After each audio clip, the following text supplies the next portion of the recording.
Homan is planning to meet with mayors across the United States. This comes after he met with New York City Mayor Eric Adams last week. Adams now saying that he would support the deportation of migrant criminals. Tom Homan joins us now. Tom, I don't know who else is on your list, but you might want to get in touch with Mike Kaufman from Aurora, Colorado, because he seems to have a trendy Aragba problem on his hands, regardless of what he said earlier this year. Of course he does, but you know he's the one that says he doesn't have a problem, along with the governor. But what you know, I just saw your piece on the chief of police standing up and talking about this issue. What's lacking is an ICE person standing next to him, shoulder to shoulder. So he's talking the talk, but let's hope he walks the walk and hand these people to ICE when he's done with them, because we can remove them not only from the community but from the country. And if law enforcement officers don't help us do that, we're certainly going to do that starting January 21st. Right. Well, you know, I don't know if they're acknowledging that they've got a problem at this point, but the police chief would seem to suggest that they do. I wanted to ask you about your meeting with Eric Adams last week. Here's what he said after he spent some time with you. We're not going to be a safe haven for those who commit repeated violent crimes against innocent migrants, immigrants, and longstanding New Yorkers.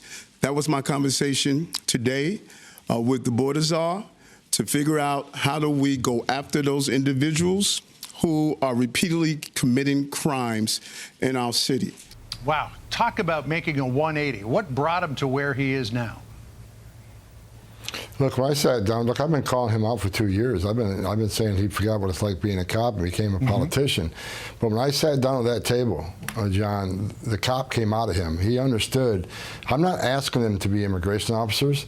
I'm asking them for his law enforcement officers, work with my law enforcement officers to remove public safety threats from his community.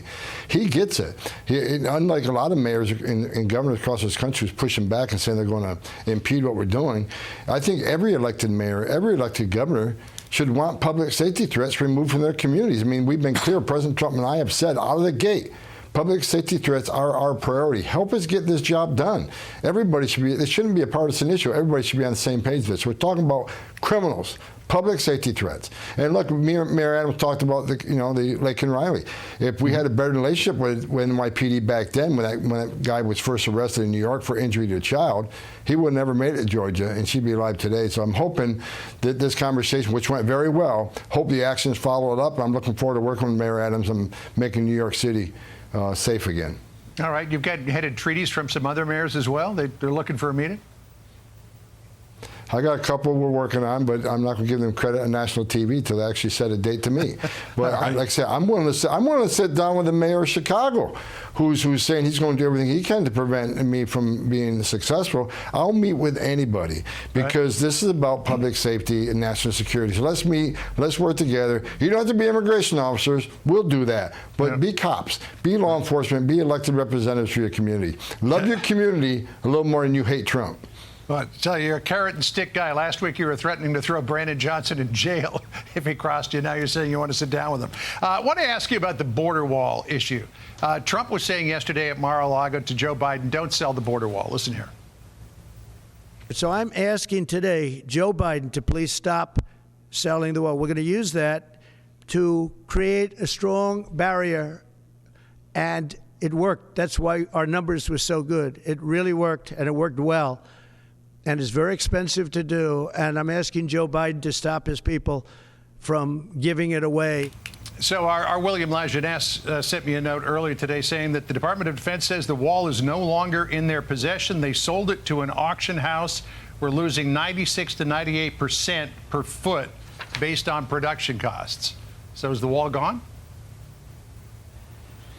Look, I'm talking to Lindsey Graham about this. Yeah, some of the wall's already gone. It's a shame that the taxpayers paid top dollar for this wall, and now they're selling it for pennies on the dollar, and we're going to have to buy it back. Taxpayers got to pay twice for the same material. It's ridiculous. I think there needs to be a full investigation who was involved with this decision. This isn't their wall. It's America's wall. The taxpayers paid for it.